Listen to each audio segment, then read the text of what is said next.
Iswaran the Storyteller. One night, Mahendra woke up from his sleep and saw a dark, cloudy form. He broke out into a cold sweat. Was it a ghost? The story was narrated to Ganesh by a young man, Mahendra by name. He was a junior supervisor in a firm which offered on hire supervisors at various types of construction sites, factories, bridges, dams, and so on. Mahendra's job was to keep an eye on the activities at the work site. He had to keep moving from place to place every now and then as ordered by his head office. From a coal mining area to a railway bridge construction site, from there, after a few months, to a chemical plant which was coming up somewhere. He was a bachelor. His needs were simple, and he was able to adjust himself to all kinds of odd conditions, whether it was an ill-equipped circuit house or a makeshift canvas tent in the middle of a stone quarry. But one asset he had was his cook, Iswaran. The cook was quite attached to Mahendra and followed him uncomplainingly wherever he was posted. He cooked for Mahendra, washed his clothes, and chatted away with his master at night. He could weave out endless stories and anecdotes on varied subjects. Iswaran also had an amazing capacity to produce vegetables and cooking ingredients.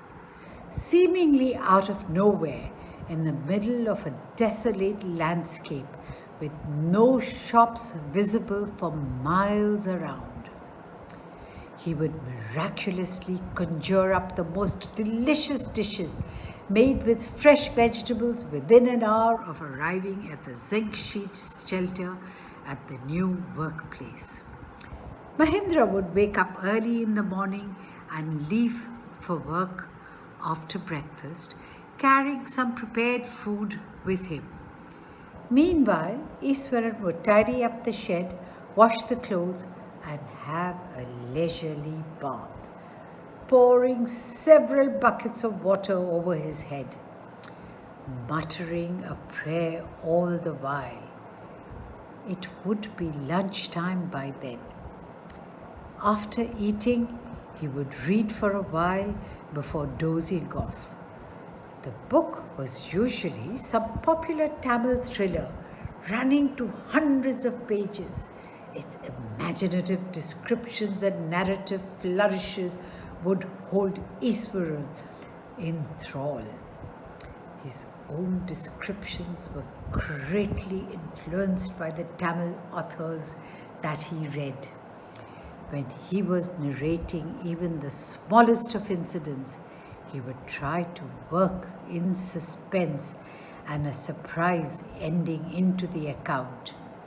For example, instead of saying that he had come across an uprooted tree on the highway, he would say, with eyebrows suitably arched and hands held out in a dramatic gesture, "The road was deserted and I was all alone. Suddenly, I spotted something that looked like an enormous bushy beast lying sprawled across the road. I was half inclined to turn and go back, but as I came closer, I saw that it was a fallen tree with its dry branches spread out." Mahendra would stretch himself back in his canvas chair and listen to Iswaran's tales uncritically. "The place I come from is famous for timber," Iswaran would begin. "There is a richly wooded forest all round. The logs are hauled onto the lorries by elephants. They are huge, well-fed beasts. When they turn wild, even the most experienced mahout is not able to control them. After this prologue, Iswaran would launch into an elaborate anecdote involving an elephant. One day, a tusker escaped from the timber yard and began to roam about, stamping on bushes, tearing up wild creepers, and breaking branches at will. You know, sir, how an elephant behaves when it goes mad. Iswaran would get so caught up in the excitement of his own story that he would get up from the floor and jump about, stamping his feet in emulation of the mad elephant. The elephant reached the outskirts of our town.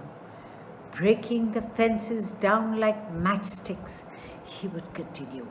It came into the main road and smashed all the stalls selling fruits, mud pots and clothes. People ran helter-skelter in panic. The elephant now entered a school ground where children were playing, breaking through the brick wall. All the boys ran into the classrooms and shut the doors tight. The beast grunted and wandered about, pulling out the football goalpost, tearing down the volleyball net, kicking and flattening the drum kept for water, and uprooting the shrubs. Meanwhile, all the teachers had climbed up to the terrace of the school building.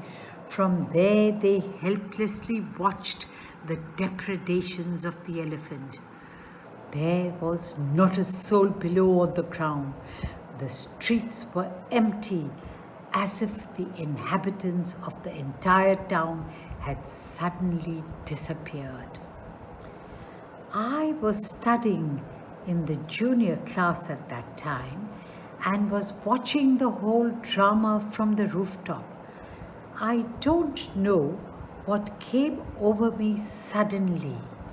I grabbed a cane from the hands of one of the teachers and ran down the stairs and into the open. The elephant grunted and menacingly swung a branch of tree which held in its trunk.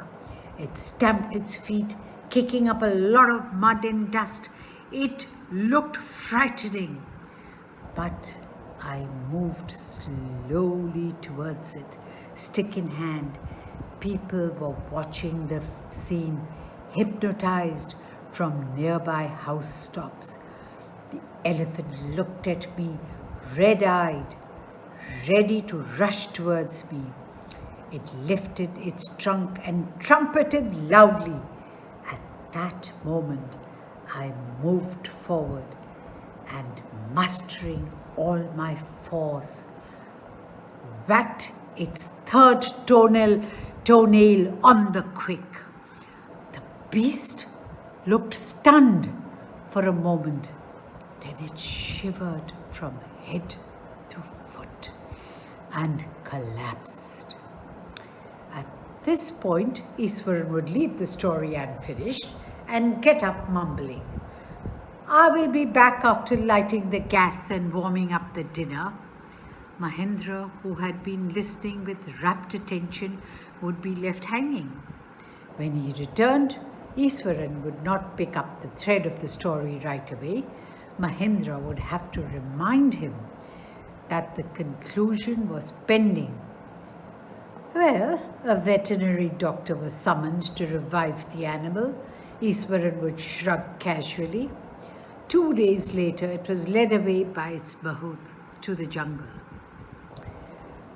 Well, how did you manage to do it, Iswaran? How did you bring down the beast? It has something to do with the Japanese art, I think, sir. Karate or Jiu-Jitsu, it's called. I had read about it somewhere. It is temporarily paralyzes the nervous system, you see. Not a day passed without Iswaran recounting some story packed with adventure, horror and suspense. Whether the story was credible or not, Mahendra enjoyed listening to it because of the inimitable way in which it was told. Iswaran seemed to more than make up for the absence of a TV in Mahendra's living quarters. One morning, when Mahendra was having breakfast, Iswaran asked, "Can I make something special for dinner tonight, sir? After all, today is an auspicious day. According to tradition, we prepare various delicacies to feed the spirits of our ancestors today, sir." That night, Mahendra enjoyed the most delicious dinner and complimented Iswaran on his culinary skills. He seemed very pleased, but unexpectedly launched into a most garish account involving the supernatural. "You know, sir, this entire factory area we are occupying was once a burial ground," he started. Mahendra was jerked out of the pleasant reverie he had drifted into after the satisfying meal. "I knew on the first day itself when I saw a human skull lying on the path. Even now, I come across a number of skulls and bones," Iswaran continued. He went on to narrate how he sometimes saw ghosts at night. "I am not easily frightened by these things, sir. I am a brave fellow. But one horrible ghost of a woman, which appears off and on at midnight during the full moon, it is an ugly creature with matted hair and a shriveled face like a skeleton holding a fetus in its arms." Mahendra shivered at the description and interrupted rather sharply. "You are crazy, Iswaran. There are no such things as ghosts or spirits. It is all a figment of your imagination. Get your digestive system examined, and maybe your head as well. You are talking nonsense." He left the room and retired for the night, expecting Iswaran to sulk for a couple of days.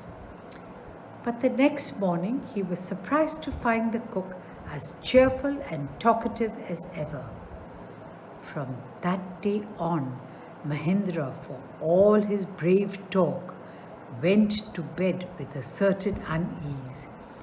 Every night he peered into the darkness outside through the window next to his bed, trying to make sure that there was no movement of dark shapes in the vicinity. But he could only see a sea of darkness with the twinkling lights of the factory miles away.